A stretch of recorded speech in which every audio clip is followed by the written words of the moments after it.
thank you so much for having me. This is really, it was a thrill to be asked to be here. As someone who's attended a lot of these and seen them be really, really good, it was very nerve-wracking, but at least if it's terrible, you got a free breakfast and got to go into work late. So a little bit about my work. I'm a reporter for the NPR affiliate here in Pittsburgh. I think it's my 5th or 6th station after being at a slew of stations across the country, doing really the same thing, which is reporting on race, identity, and equity in our communities. That spans a lot of different things. Really, it's everything, because there's no story that you can tell that isn't informed by the way that you feel about your community and the way that your community makes you feel about you. So I understand the concept of honesty, but really was grappling with what to talk about. But to talk about honesty, you really have to talk about truth. The two are different, but I think just really inextricably linked. And truth is something that as journalists, obviously, we think about all of the time, but something that I've found to actually be incredibly subjective, usually, for an individual, and really informed by their perception of themselves and of the world and the expectations of themselves. You'd be surprised, maybe not, how much someone's individual truth can really be structured around those things.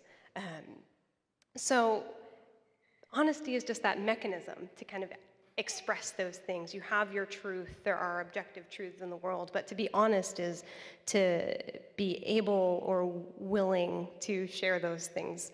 And it can be really risky. It can be a very risky thing. As you can tell, there was a little interactive exercise at the beginning of this talk that was really hard to participate in, because being honest is an act of courage and bravery in a lot of cases. So I want to talk just a little bit about the cost of honesty, who can afford to be honest, and how those things are really changing.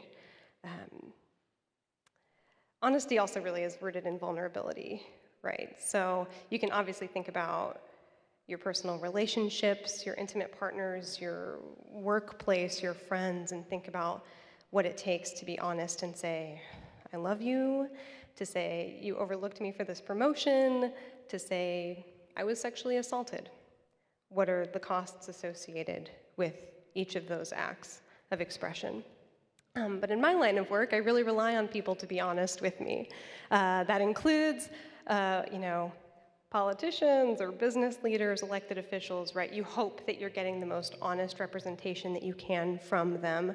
But I also work with the community and report on just what's happening on the ground in our worlds, and people that have never done an interview or have never really had a reason to talk to the media. That includes someone facing an eviction, someone who has chosen to leave the Catholic Church, someone who has chosen to stay, young refugees who with their families have fled unthinkable violence, mothers who have lost their children to gun violence. And it's usually the case of, hey, I'm a stranger with a microphone. Share the most vulnerable, difficult details of your life with me.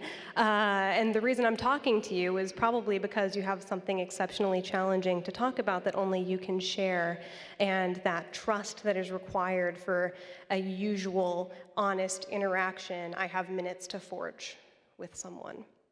And sometimes there's something for them to gain.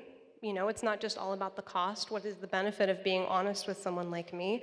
You can bring exposure to a cause that you're working on. You can garner sympathy for an experience that you're having that someone would never otherwise understand if you were just relying on personal interactions to inform your worldview and other perspectives. But what is the cost for these people? And I've seen people, whether they're conscientious of exactly what it is or not, be calculating this in their head when I put a microphone in front of their mouth. Am I going to be believed? I think that's something that we've seen the cost of increase tremendously in recent months especially. Am I going to be believed? What is the point of sharing my story if it's going to leave me vulnerable and open to criticism? Am I going to alienate my neighbors, my workplace? Am I going to be perceived to be on one side of an issue or not? And is my boss going to be on the other side of that issue? So there's a big cost there for folks. And so we're always aware of that in our work, that we're asking a tremendous amount of someone when we ask them to be honest with us, even if it's just speaking from their own firsthand experience. When it comes to me being honest in my work, that's a whole other slew of challenges. You think that it's just this straightforward, I am the messenger sort of work, where I find the facts and report them out. But I find myself wanting to be really bluntly honest about a lot of other things before every newscast, before every story, before every hour of broadcast. I want to just say, like with a big neon sign, like racism, sexism, and xenophobia are alive and well. This is not, something that that I should need to attribute to another source. This should just be something I can say myself. That this country is fundamentally rooted and founded on white supremacy, that this is not a radical thing to say, that this is just an honest evaluation of history and fact. And what is the cost of that honesty? Well, even though I understand these things to be always relevant no matter the story, whether it's a story about race and privilege or not, the voices that you're hearing because of factors of race and identity and privilege. But what is the cost? I risk alienating listeners, people who may or may not be familiar with or comfortable with or accepting of or honest with themselves about these facts about society and the news in our country. I risk appearing to have an agenda, appearing to be biased, which of course is just the credibility killer of all credibility killers in this fight for being an objective news source and what's left of that. But those costs to me always temper what I do. So I've been headfast in the past where I was assigned a lighthearted story, perhaps, but you can't really talk about something so easy without talking about all of the factors that make it easy for you to understand and enjoy it, if that makes sense. So this was supposed to be a holiday story, Virginia. Why is it that you're talking about the history of exclusionary zoning practices? Well, you can't have the home tour if it's all, if it's not all white people that can afford to have a nice home tour, so you have to talk about the history of exclusionary zoning practices. So that sort of what's perceived as aggressive honesty has not always gotten me the farthest, but I am still employed, so I've always made at least a good enough calculation. So to understand all of the things that are making that calculation for me different, you have to understand something just super wonky, which is rooted in communications theory, about this idea of the sphere of consensus. So the sphere of consensus, all journalists are going to implicitly agree that this is the only right thing. You don't need to hear an opposing view. It's just a thing that you can easily say that you don't have to attribute to anybody else. So slavery is bad. I don't need to hear the other side of that story. I don't need to attribute it to an expert. It's founded in something that we value as a society. Moving away from that is the sphere of legitimate controversy. There's a plurality of views. We're going to explore all of these views. And then there's the last sphere of division, right? And it's this idea that these are sort of more radical ideas that we're not going to give a lot of time to. We don't really accept these ideas. What's happening is a big shift, a big muddling of all of these spheres based on some rhetorical gymnastics and some really tactical rebranding that's happening, where all of a sudden calling things what they are isn't quite so easy anymore. And ideas that were once really denied any time are now being moved into the idea of, well, this is in the sphere of legitimate debate. We can hear from both sides. And ideas that should very well fit into the sphere of consensus are being given room to be refuted. Things, like white supremacy is bad. Well, all of a sudden we have a large cast of characters of which to hear the other side of that story. So are we obligated to? Do we have to hear from them? Or do they just get dismissed? And I've seen this shift play out in my interviews in a very interesting way in the last couple of years. So to take you back to 2016, me at a small town Trump rally in Western PA, and I identify as a Mexican-American woman, but I understand that I pass and that is informing a lot of what people are providing me in terms of an interview. So it's a very general, hey, what brings you out? Why do you support this candidate? What you would ask at any political event that you would be attending. So, excuse me, ma'am, what is it that brings you out? Why are you supporting Donald Trump? And she says very confidently into the microphone, well, I hope he sends all the Mexicans back. And then she shyly, sort of off mic, says, and I was like, of course I'm asking you for your perspective. But it was as if she had kind of said something naughty, like, oh, should I get dessert too, even though I had French fries? Do you know what I mean? Like, is this bad? And I was like, whatever, yeah, I'm here to get the real talk from folks. That's why I'm here, to bring some intimacy to this demographic, and that's fine, and that's great. But the difference is we know that these have been honest feelings in the hearts of individuals and communities across this country, and that they've never gone away. This hasn't reinvigorated some honest hatred. It's not something new. But the difference is she knew something wasn't okay about saying that.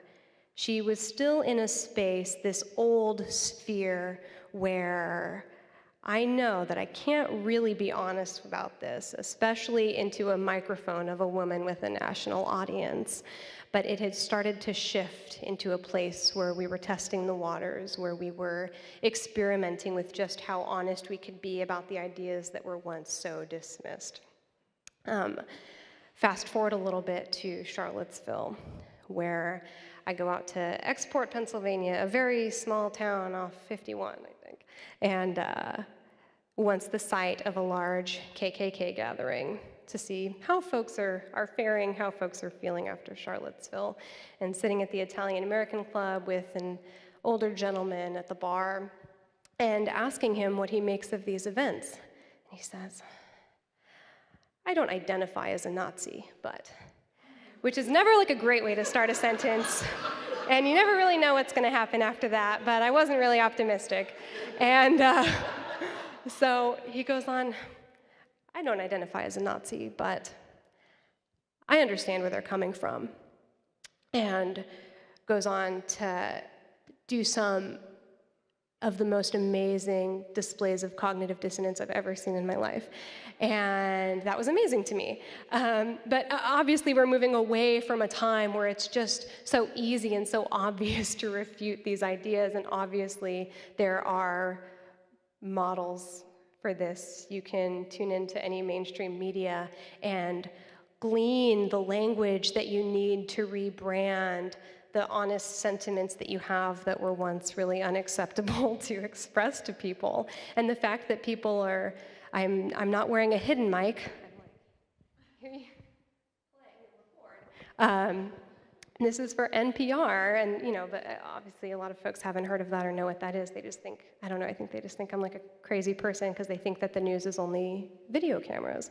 So I think that really allows people to kind of be a little bit more transparent too. There's kind of this veil, they're not being seen, they're only being heard, and it's kind of allowing for this slippery slope into being more and more honest. So those were kind of the first signs that I was seeing out in the field and in my work. And obviously now it's very easy to tune in and to see very blatantly what that rebranding looks like, and the lack of shame, the lack of fear that's coming behind this other side of honesty, which I suppose is also coming from a place of courage, but also coming from a place of experimentation and testing and really challenging the sort of status quo of consensus.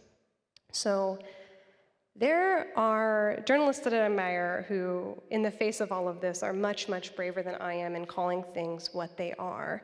I think that that's very important. I think that it's very dangerous to get away from that and to be pulled morally away from what we understand to be true and right and honest because we're so worried about appearances, which I ashamedly am.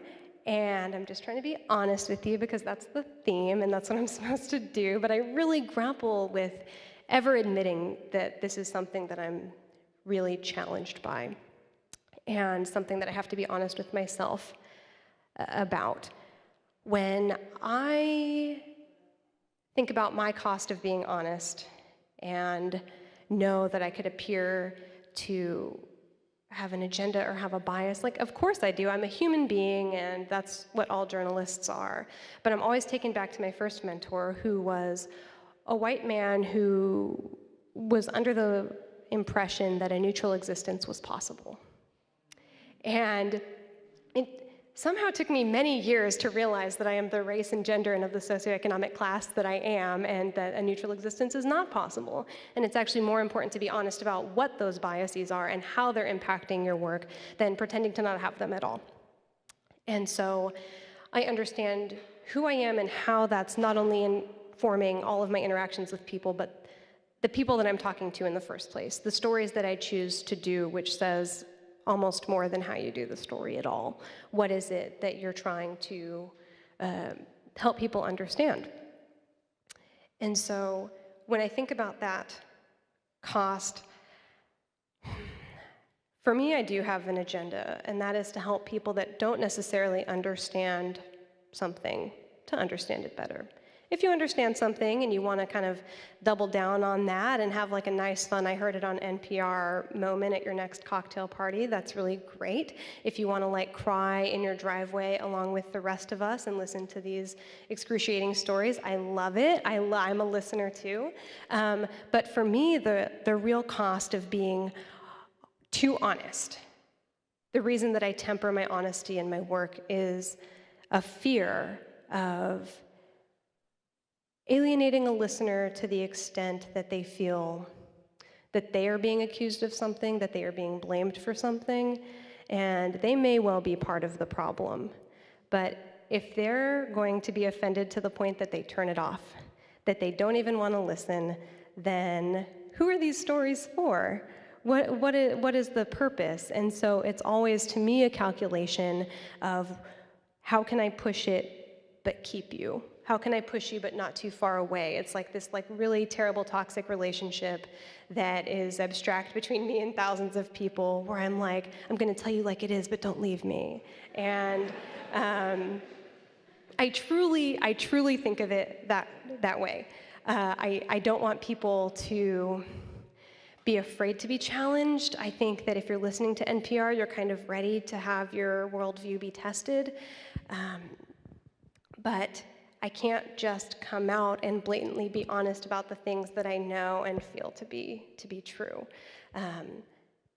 Again, there are journalists that are much better at managing this than I am, and I think that that's so important to have, to not sugarcoat things, to not temper things to the point that you're playing into the narrative that these once deviant ideas are now acceptable. But for me and for my purposes and in this community, I want all of your voices to be heard. I want everyone I talk to's voices to be heard and to not be dismissed as radical, but in the other direction, which is always shocking to me, that it's like just this heartfelt story of like someone who was laid off because they got evicted is somehow this like politicized thing, or I left the Catholic Church for a damn good reason and this is somehow a politicized thing. The smallest things that people are fearful of sharing with me because they don't know what side of the issue they're going, appearances, right? They're worried about it just like I am. But in conclusion, I would encourage all of you to stay as honest as possible, even though there are so many reasons not to.